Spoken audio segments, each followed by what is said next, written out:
It's showtime!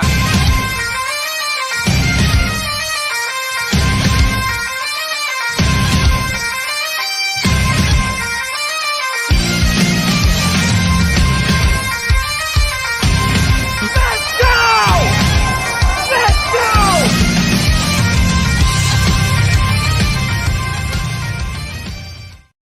Yo, yo, yo, what is going on, my Patriot peeps? It's I, your full-time scientist, fuller-time sports fan, here with my guy, Aiden Hauser, back again, back forever. How you feeling, Aiden? I feel great. It was a great win. It was a great game. I mean, win-wise, it was a great game. I think it was still kind of an ugly game, but a win's a win. I'm excited. I feel like there's a lot to build on. It was a good weekend. Yeah, absolutely. And you were there, right? Tell us about what it was like being in Soldier Field. The Soldier Field experience was a little gross. It was kind of a dumpy stadium. I saw a drunk dude throwing up all over some other people's seats, so that was cool. But I mean, once the game got started, I didn't really care. I was just excited to watch the Patriots play and get a dub. Yeah, absolutely. I mean, it just so much of the live game experience hinges on whether your team wins, especially if you're at an away game. I remember as I was at a like my first Patriots live game experience was against the Jets, and they lost, and it was in MetLife. I don't know if you remember the game where we deferred on the overtime coin toss in 2015. I don't know if I can remember it exactly. It was 2015. It was against Fitzmagic. We somehow forced overtime after being down the entire game, and then for whatever reason we decided to defer on the coin toss instead of take the ball in overtime, which is what any team rationally thinking would do. And then we lost. It felt like a fever dream. I got yelled at by Jets fans all game. Didn't help that I was fighting back, but but yeah, great win this weekend from the Patriots.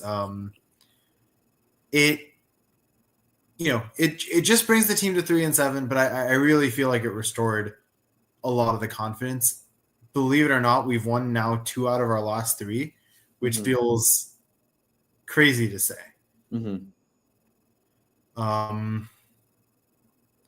So looking at the game, what went well, what didn't? The good was our defense was awesome. Like 9 sacks is wild. I think we had 17 through the first 9 games, and then 9 in the 10th game. Like that's awesome. Our defensive line looked sweet. Just put so much pressure on Caleb. I'd also like to note too, like I thought the O-line played a lot better too. Like Drake, I don't think he. Again, it wasn't. I don't know if I would necessarily put it in the meh. I think it was a little bit better than meh. Like it was actually surprisingly like good considering how bad or how good the edge rushers are for Chicago. So that was kind of a nice surprise. The bad. Who can I say that was really bad? I mean, I still think just our receiver situation is just pretty bad. Like we got Booty playing all the snaps, but like I don't know why Baker's not out there. Bourne didn't play a snap. Osborne, I think, had the second most snaps. So I mean, there's not a real like depth chart, I guess, aside from Booty being our top guy now, apparently, which I mean is a huge surprise anyways, if we looked at it from just like even at the beginning of the season, like everyone thought he was going to get cut, and now he's like our top guy. So it's just kind of it's just weird how that's all playing out. So I think really, at Booty, no one really played all that great. Fully agreed on the receiver situation. I mean, like, yeah, our best 2 receivers are that duo of 6th round picks we took last year. Right. And Demario Douglas actually had a pretty good game too. I think he had 4 catches, 50 yards, something like that. Yeah. But Kendrick Bourne, who is our most experienced wideout, didn't play. Javon Baker continues to be MIA, which again, I'm going to continue to ask the question: what have you seen from anybody else that warrants not giving Javon Baker more playing time? Well, it's interesting because I remember I think Bourne was sat because I heard something. It was on maybe Twitter or something where it was like Mayo said that he was gonna he benched Bourne to like get some of these younger guys more playing time, but then it's like, why isn't Baker doing anything? Why isn't Douglas playing more than half the snaps? Like, it doesn't make any sense. Why is Osborne now suddenly the number 2 guy? Like, it's just weird. He's the number 2 guy with no catches. Yeah, so it's like, why can't Baker be out there? It's, and with KJ Osborne, it's clearly a guy who's out of his element. He's not used to being one of the top options. He thrived when the Vikings had Thielen and Jefferson over him, but it's just not working with the expectations of being one of the top guys. He clearly is not taking well of that role. Right. And I understand. I understand the decision to give more playing time to the younger guys, but I do think Kendrick Bourne still needs to get more snaps, because at some point we need to figure out what we want to do with him and whether he's going to work. I was expecting him and May to have some chemistry, and I'm honestly a little bit disappointed because like Bourne had a lot of chemistry with Mac, and so I don't know why this is happening. Right. Could just be a decline on Bourne's side. Obviously, the fact that they didn't have the offseason and some of the early season practices to sync up. But in the case of Baker, if you're going to play your young guys, with Baker, you figure out what you have in him. See, we're not going to know what we have in Baker until we see him on the field. You just like you see players that practice well and don't play very well in games. You also probably have players that struggle in practice but bring it on game day. We need to see what Baker is like. We spent a 4th round pick on him. And it hasn't been good enough from the rest of the receiver core where you can say, well, we're covered here. Right. Decent play from the tight ends, though. I mean, Hooper had a great game. Henry kind of had an off game, but he didn't really need to do much. So my good, bad, meh. So my first good is going to be Drake May after like the first quarter. He didn't start well, and I think in general that has been a little bit of an issue for him, that he's been a bit of a slow starter in some of these games. Really, other than the Jaguars game where he started fast and finished slow.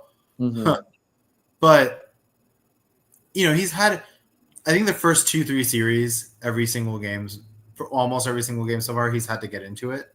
So I'd like to see him kind of get off the ground a little bit better. And the way Drake May has played, we can evaluate him as a Patriots starting quarterback. We can evaluate him with high standards. We can forget about the fact that he's a rookie because he's already established himself as a franchise quarterback. So given that, I would like to see him start better. But to start as a rookie, to start 2 for 7 with an interception, and then rebound and continue to make plays, and make big throws, be able to throw a touchdown, not really make any mistakes for the rest of the game, that's very creditable. Especially given that, a lot of we have seen rookie implosions from the other rookies in this class, including Caleb Williams. And so seeing Drake May kind of rebound like that was a big thing. Obviously the pass rush, like 9 sacks, speaks for itself, but it made me glad that it kind of came from everywhere. You saw Anthony Jennings, who's been a little bit on and off, but we know he has the potential to do really great things.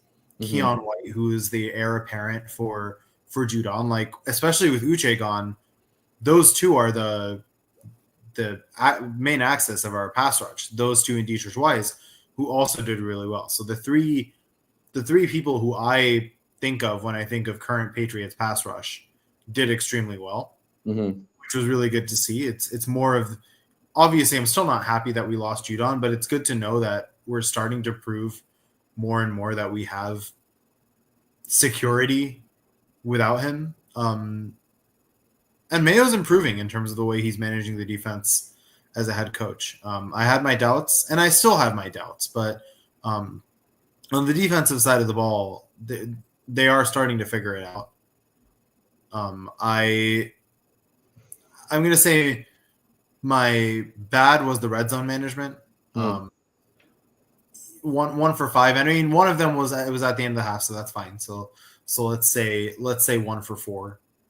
But while it's great that Joey Sly made all 4 field goals, he shouldn't be having to make 4 field goals. We should be punching it in, especially given that the rushing attack was actually playing pretty well. Mm-hmm. The rushing attack was my meh. They did better. I still think Ramondre is just capable of more. We've just seen more from him this season, and this was definitely a lot closer to what I expect from him, 20 carries, 74 yards, but I'd like to see more. And I'd like to see more from others. You know, I would have liked to see Gibson get more snaps. And so, yeah, I mean, there was really not much to criticize from a personnel standpoint. My really good, though, it's a new title, the really good. It's going to go to my man, the greatest player of all time, Bryce Behringer, whose jersey I know. Check it out. Oh, yeah. That's what's up. It's a more prized possession than my Brady jersey. This is, you know, people talk about Brady. It's Behringer. Behringer is the it guy in New England. Our franchise player. Yeah. The guy, I mean, but in all seriousness, the guy averaged 57.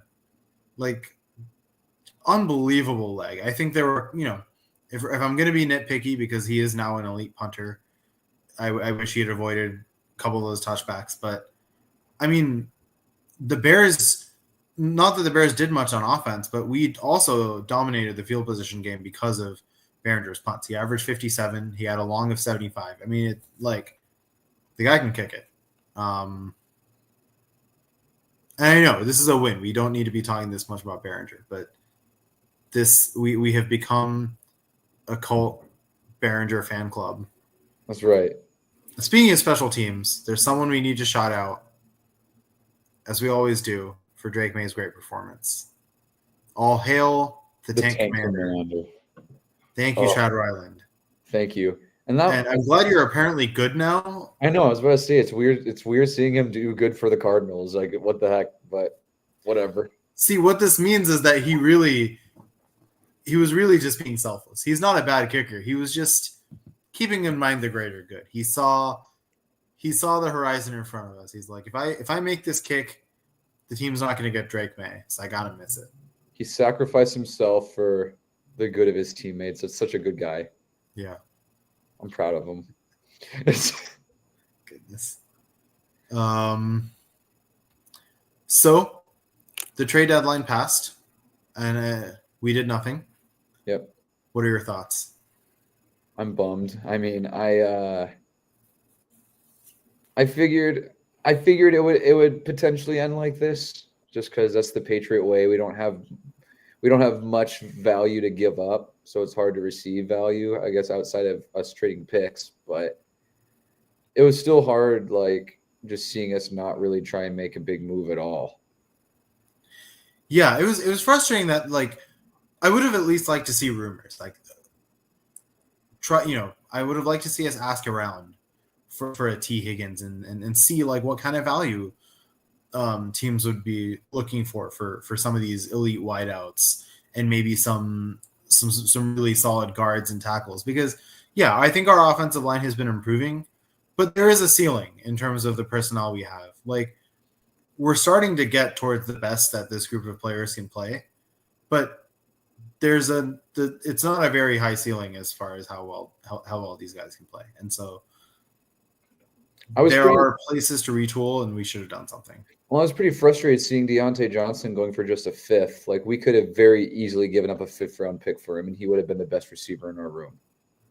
Yeah, and I mean, if we want to beat that offer, like, I think it would have been worth a fourth. That's not much to get a guy like him. especially he's in his prime. That's a Yeah, big so part of I it. don't, I just don't get it. Like it would have been an earlier pick than Baltimore would have given up too. So it's like it. I don't know why we weren't more. I don't know, competitive in that. Yeah, especially you see these teams that are already short up on these position groups, still signing elite players at the trade deadline, and we're Right. not really going for anybody. Right. And so even if even if it was unlikely that we were going to get someone, I would have liked to just see more effort. We need to show some aggression into this offseason. It's I'm tired of Mayo saying we're going to buy, and then not. This is like this is the second time now that he's made some promise about the aggression in the front office, and it's not met. Right. But we did get Yannick Ngakoue off. Was it free agent? Was it free agency? I think. Yeah, I think he was. I think he was just a free agent. I think he was off of waivers or something for whatever reason. Yeah, and obviously he's not in his prime. He's not the player he was 2-3 years ago. But it was just a couple of years ago where he was one of the better defenders in the NFL. And so, New England has been in the past a place where players find their form. The defensive line, while they had a great game, this was an aberration. Like, this is not how the defensive line has been playing all season. So we want to see more. Getting more depth there is really important. Yeah, and it's like even if he isn't the player like you said a few years ago, I think still adding him to the team is a win. Like even as a situational role player, that's huge. Yeah, I mean he's getting tackles, he's getting sacks. It's just maybe just not at the rate as he has in the past, but right. Definitely a helpful depth piece. But it's we need to be doing more than depth pieces. I think, given that there are three positions that I feel like we have dire needs at: receiver, offensive line, and secondary. And so to do nothing about any of those three positions is disappointing to me. Right. It could have even been something as simple as trading KJ Osborne for a pick, because it's not working clearly. And we heard that they were getting calls. So I'm not sure if they were just getting really, really bad offers for Bourne and Osborne, but I would not have complained if both of those players were no longer in a New England uniform. Right. Because they just haven't been playing well. And that would have created room for Baker to get some playing time. And I don't know. I can't say I'm too surprised overall by this. Right. But it just a move here would have decreased a little bit of the pressure on the offseason. Because it does feel like there's still a lot to retool. At least we know that we don't have to address the quarterback position. That's great. Right. And so we're 3-7 now. We're kind of in this. It's great to see these wins. We are sacrificing some draft position. I think this got us all the way from 1 to 7. So I have a question for you. Are you upset that we won this game? Should we be tanking, or should we be trying? I hate tanking. I think tanking is the stupidest thing ever. I'm glad that we're trying. I'm glad that we're winning. You've even seen teams who were supposed to be good not be good, and that was the Bears this year. Like they were supposed to be a pretty good team, and it's so even a team is supposed to be good who's trying can't do it. So it's why purposefully put yourself back when you have a chance to win is the thing I think of. And then even when you're trying to lose, that sends a message to your players these are human beings. It sends a message to them saying you're not good enough. We need to kind of lose some games here so we can get better. So it really just destroys the morale in the locker room, brings a losing mentality to the franchise. I'm a big just play your best. Yeah, I'm 100% with you. I feel like it's very important to establish a winning culture. And I don't think we're going to be able to establish we're not going to win a ton of games this year, but we're fighting. If you think about it, you think about the Miami game. You think about the Seattle game. You think about the Titans game. All of a sudden, like, this could have easily been a 6-4 team with a couple bounces, even though there are so many personnel issues, even though like it's a bad roster. This could have still been a 6-4 team. You want to keep establishing that competitiveness. And the other thing is, you want people to see future, a future of this franchise, both in and out of the team. One of the reasons that the Patriots have struggled to get free agents in the last couple of years is that people don't want to play here anymore because it's, you talk about draft position, but free agency appeal is a very important thing. And all of a sudden now with Drake May playing well, and if we can start rattling off a few wins, people, players are going to look. They're going to be like, all right, there's something going on here in New England that I can be a part of, that, I can be part of the solution to what's happening here in New England. And clearly they have a franchise quarterback. Mm-hmm. Like, this is a team that with the right offseason, they can make the playoffs next year. Right. They were a couple bounces, they were like a Jalen Polk toe and a not miss field goal from Joey Sly against Seattle, and a couple little things here and there from being a playoff contender this year. Right. And never say never. If we win our next 7 games, we'll be in the playoffs. So I don't count it out until we're mathematically eliminated. But this team is closer to being good than people think, and I think it's important to reinforce that. You want to see those locker room videos of, of the post game celebrations. You want to see the "oh yeah" at the very end of it all. You want Drake May to feel like he's contributing to something worth contributing to. There's internal morale, external perception, winning culture. There's so many reasons to try, and a draft pick which you may or may not get right isn't worth sacrificing that. So great game this week, but we've got football again. What are we looking at for Pats Rams? I don't really know.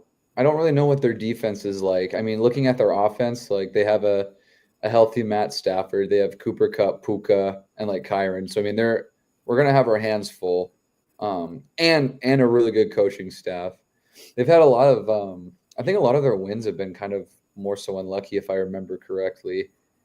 Like it's a pretty good team. I think better than their record said. I think prior to last night, they won 4 in a row. I remember seeing. So I think our defense is going to have to play incredibly well. So it's probably just, I think our unfavorable matchup is whoever's lined up across from Gonzalez. So whatever player is being guarded by, I think it would be Jones. Like he's been playing well, but that's probably going to be one of our more unfavorable, just because Puka or Kupp is a better receiver than whatever our number 2 guy is a DB. That's probably our most unfavorable. I don't really know what favorable is. I guess I don't really know enough about the Rams. I'd assume. I mean, I know their defense isn't as good as the last few years with Donald leaving and a lot of these contracts kind of expiring and guys signing elsewhere. So I don't know. I don't know what our most favorable is, but I know what our unfavorable is for sure. Yeah, there's a lot of unknown in their interior defense. They still have, they still have decent edges, and our tackle situation will always open things up for good edge play. But yeah, there's a lot of newness on their defense, and their defense I would say has been aggressively mediocre this season. I think we have the ability to hurt them with the run game, especially with our offensive line kind of on the rise. I mean, I think Drake May has the ability to hurt them with his legs. The only reason I'm not sure about the arm is, again, the receiver play has not been very good. Looks like we lost Aiden, but I'll continue talking. Yeah, the receiver play hasn't been very good for the Patriots, so it's hard to tell really what the ceiling is for this past game. But I think the way that Booty and Douglas have been playing and the tight ends, there are places to hurt them.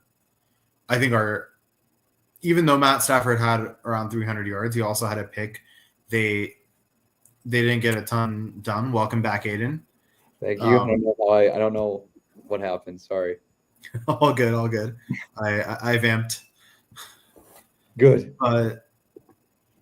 As I was saying, I think the Rams offense showed some weakness. The Dolphins kind of showed a blueprint on how you can beat this team even at full strength.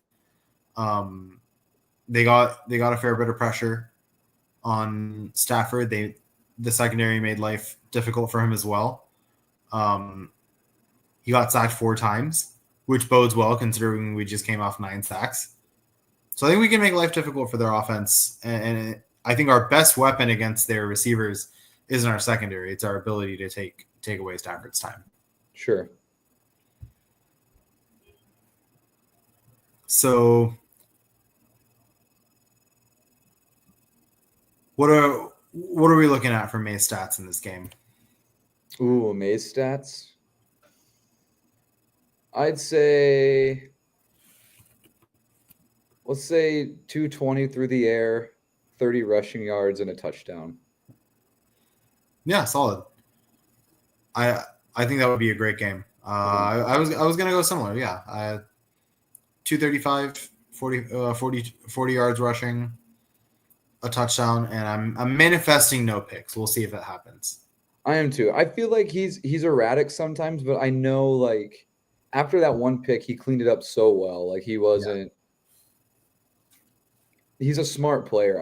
I think a lot of his Josh Allenness is just kind of, I think he knows his talent, but I don't think he's like as foolish or gunslinger-ish or whatever as everyone really thinks he is. Like he's not turning the ball over left and right like some of these other quarterbacks. So absolutely.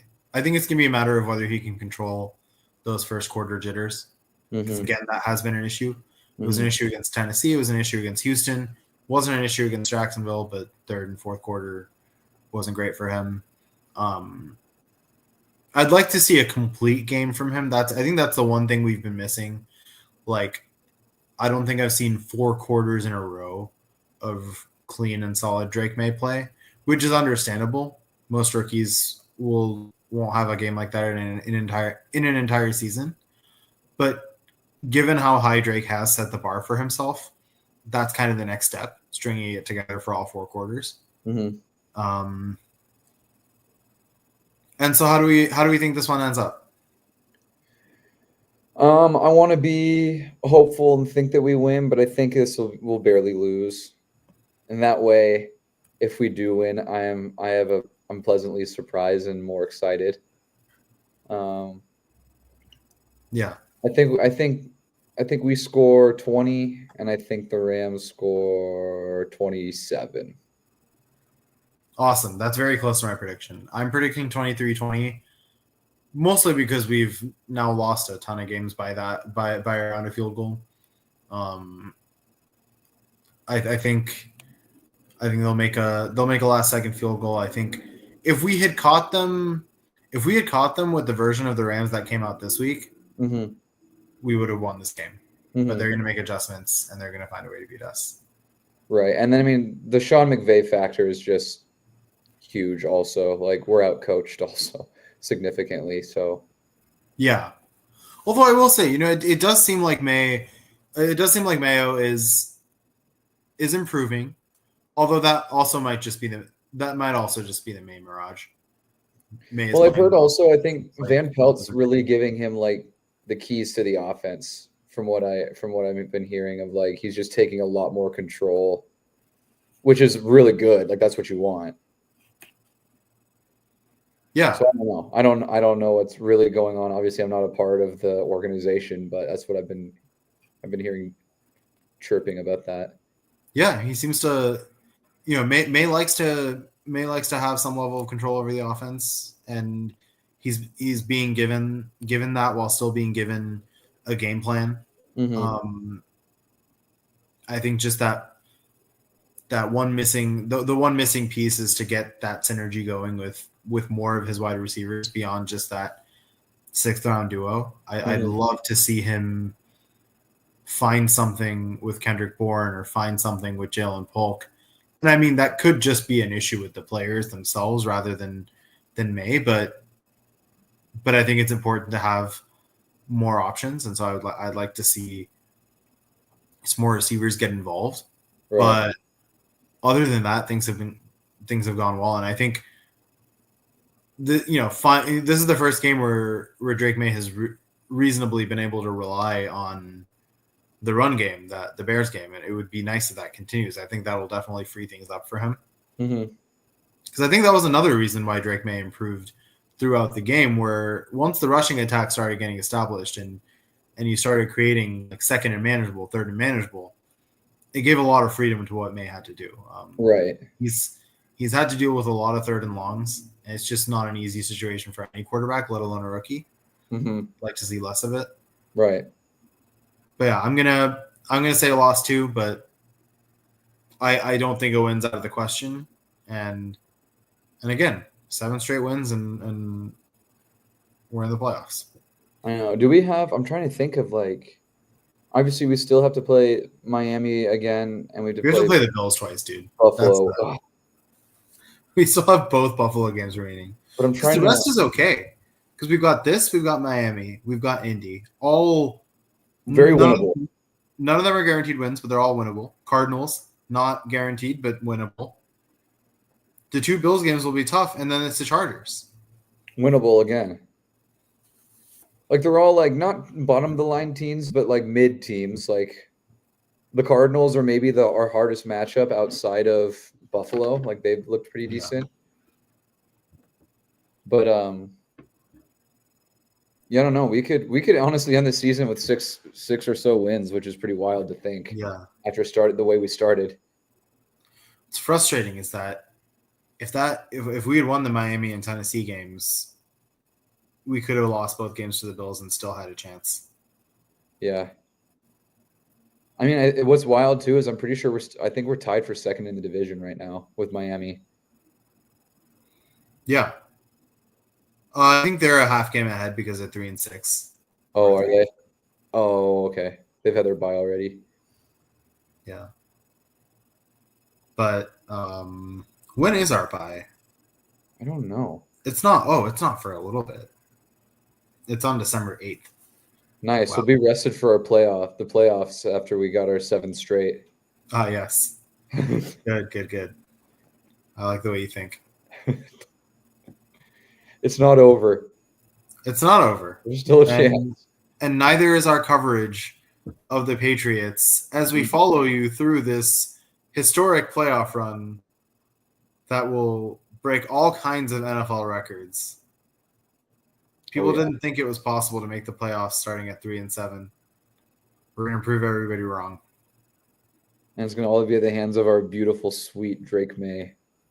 And remember, Gillette Gazette family, you heard it here first. We're the ones. We might be the only podcasters in all of Patriots Nation that are predicting a playoff run for this team. We're not predicting it. We know it's going to happen, and we're just letting you know. It's a certainty. Yes, we're making you aware, like a public service, that this team is making the playoffs. And we're going to look good. Book your Super Bowl tickets now.